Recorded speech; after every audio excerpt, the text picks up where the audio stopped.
Good morning, everyone, and thank you for the introduction, and thanks to the CLINAM for the invitation. I'm back to this organization, this platform after a few years of intensive work, trying to make things happening. Now we discuss in particular the so-called non-biological complex drugs. Try to see how it works. I have to make a little bit of a disclaimer as this talk is recorded. These are my views, of course, reflect experience I have for 22 years at the agency, but it's not the views expressed formally by the committees, so this is to be considered. And also the use of the slide I prepared is allowed, provide that you quote the source. So these are the two essential things. The other thing is that I have to declare that I have no conflict of interest in any sort or in any form on the matters we are going to discuss. So this is the third we are mandated to disclaim. I spent just one slide on the European Medicine Agency. Of course, everyone knows about that. We are as famous as the FDA, but just to give a reminder. So first of all, we are in the European Union. We are not an isolated body. We work with the national competent authorities of 28 member states. And what we serve is a population of about 500 million of people, okay? We work in 24 languages, so all official documents get translated in 24 languages, so we have a lot of respect for difference in cultures. And interesting enough, we cater for 27% of the entire world market for pharmaceuticals. So any decision which is taken at the agency has a tremendous impact, not only for the 500 millions here, but for the entire pharmaceuticals world. But we go beyond that, sorry. We have a special provision in legislation where we don't look only inwards in our Western and luxurious world, but we work with the WHO, thinking about our humankind friends and brothers in developing countries where there is no mature regulatory authority able to support local development. So we have the famous Article 58, which is now revamping, whereby we give opinion particularly on prevention and vaccines, but also on pharmaceuticals, which we have no space in the Western world because the diseases are not there, but they're plaguing, actually, the humankind in the third world. What we do is here, we serve public health with a very specific remit. We serve public health insofar pharmaceuticals are concerned. So we support the development of pharmaceuticals. We evaluate the data generated from development. We monitor the effect and the safety and efficacy after marketing authorization, and we have sort of a circular loop of learning and evaluating benefit risk for medicinal products. This is quite a major endeavor, which has been developed over more than 40 years in the European Union. Now, just try to go ahead. Yes, the last bit of this slide is that we don't do this on our own, but of course we have a very, very important and fruitful cooperation at the worldwide level. So as I already mentioned, the collaboration with WHO for the for disease in emerging countries. We have a specific project, for example, of building regulatory infrastructures and knowledge in Africa with the Bill and Melinda Gates Foundation and others. So we really are committed to serve the mankind, even beyond our limits. Now, sorry. So the question I want to address in a few minutes I have in front of me is the current situation, the current legal framework in Europe, supportive or at least adequate to look at non-complex, non-biological complex drugs? And then if we look at what we have, let's see what we have. We have one legal setting. I mean, we have one law, which is the directive 2001/83 as amended, which established 7 possibilities, 7 legal routes for any sorts of medicinal product, from full dossier, legal basis, hybrid dossier, generic dossier, biosimilar dossier. We have all sorts of well-established use dossier. So we have the requirements which are in the legislation and drive the choice of the pharmaceutical route or the depending on what kind of data you have to submit or you want to submit. Then, so we have one legal fundamental setting. Then how this setting is implemented is in two routes, as you know. One is the centralized route, which, however, is reserved only where pooling of knowledge is required, so for specific areas, high technology, particularly challenging areas in public health like cancer, HIV, and others. And then we have the mutual recognition and decentralized routes, which have the same basis, the same legal basis, the same legal requirements, which are run by the member states, okay? But then, in terms of science and technical requirements, we have one set, which is the same whichever route you choose. So you can come to the agency if you qualify for access to the centralized route. You can go to a national authority. You have the same requirement. There's no difference. Then we have a number of platforms which are designed specifically to support complex issues. When there is trouble, you need to have someone who discuss the trouble. You need to have a platform where you can freely address the trouble. And then eventually, as we are regulators, we are not here just to discuss science. We decide in which direction you may wish to go, or you may go, for success. And for us, success is not just a finished product. This is the optimum, of course, a new product for patients resolving a problem, but also new methods, new biomarkers, which are specifically usable and useful for addressing the complexity we have in the case on non-biological complex drugs, for example.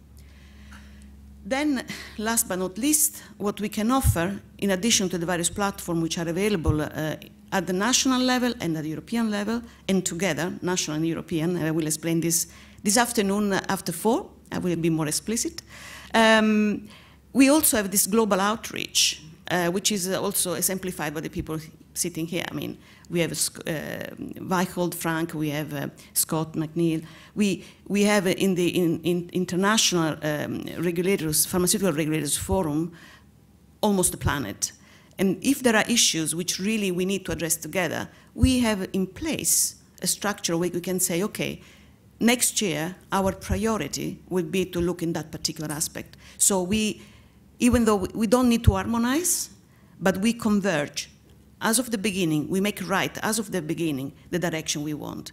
We're not there to create new guidelines, new requirements. Maybe actually, you would be surprised, we say, no, we don't need new requirements, we don't need new guidelines. Science is still too young, too evolving, and we just need to be aware. So this outreach international platform is extremely important and will be more important in the future, particularly for NBCDs. I'm trying to, okay.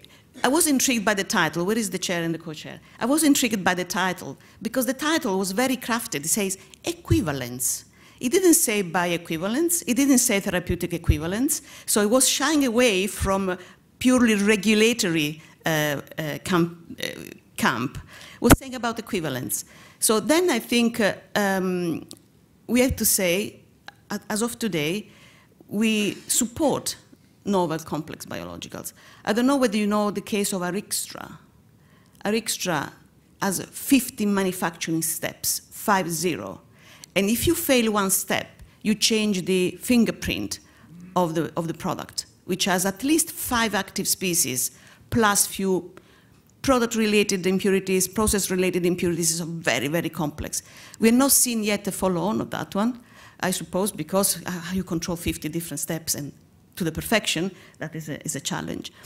But what is about in the development of novel non-biological complex drugs is how do you move your characteristics, your product characteristics which drive functionality along the development. So you have your prototype you work on, then you try to have a little bit more material to do a little bit of non-GMP preclinical, and you find that there is maybe something there. Then you proceed a little bit more. You do a proper pharmacodynamic study, and you see that it works. So there comes the excitement. So you improve, and you try to potentiate the features of your molecule, which leads to that pharmacodynamic action you want. And of course, doing this, you change the dynamics, you change the bioavailability, you change everything. And very often, and I speak to a platform here of real scientists doing the real research, you don't see that actually you are changing the product, and what you've done before may be not so relevant to what you will do after, or what you will do when you prepare for first in man.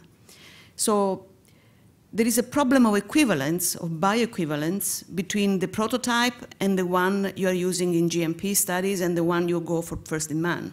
So how do you look, how do you move across? Of course, you can make comparability studies at each step, but this would be killing the effort, would be too much. So the best would be, as soon as you have a concept or evidence that it may work, to pre-plan what kind of changes you have to do or you want to do, discuss those with regulators to ensure that every single bit you produce in your research plan can be used for benefit-risk decision-making. Because anything which is outside will be very important for the scientific progression in the field, but will not help for decision-making. So very, very important to be very, very focused to what we have to achieve at the end. And also, having this approach that you pre-plan, pre-discuss, challenge the regulatory framework as a scientist, as academic groups. You challenge the scientific regulatory world. This will allow us to modulate, to modify, to adapt. So we will ask you to produce what is necessary for us instead of asking you to do whatever is feasible in that field. We don't want to have everything feasible. We want to have what is sensible and useful for decision-making. So novel, non-biological complex drugs, the issue of equivalence across development is extremely important, but it's not new.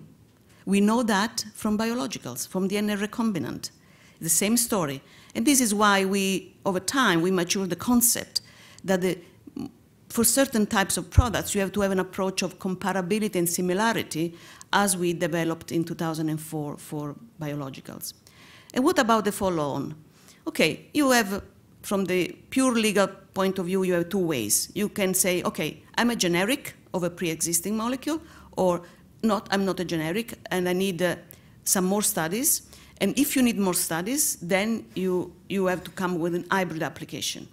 Hybrid application, which will have, of course, pharmaceutical comparability studies, non-clinical comparability studies, and then depending on the level of and the type of difference you spot, you will have to include bioequivalence in human, bioequivalence in animal and humans, and eventually clinical studies in the most, I would say, representative model, clinical model.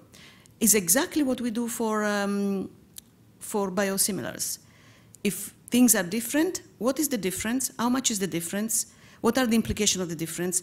And how can you prove that that difference does not carry major consequences in safety and efficacy? It's exactly the same thinking. Oh, I think I finished my time. So I will be quick now, because I think the important. So this consideration have been published, as you can see. And the conclusion of this publication is that really we need people developing methods and drugs to come to us as soon as possible, to plan changes, to plan modification, to agree on consequences, and see how we can build together, in fact, a better product for patients. Because we have a mandate. We are not a research body. So we do not finance your research, and we not make your research instead of you. So we have a mandate, which is to support innovation, patient-focused. We have to think about the patient all the time, and we try to pass this message to our investigators and our innovators. We want to optimize development. You do develop things, but we want to be sure that you do it in the right direction and be optimal in that.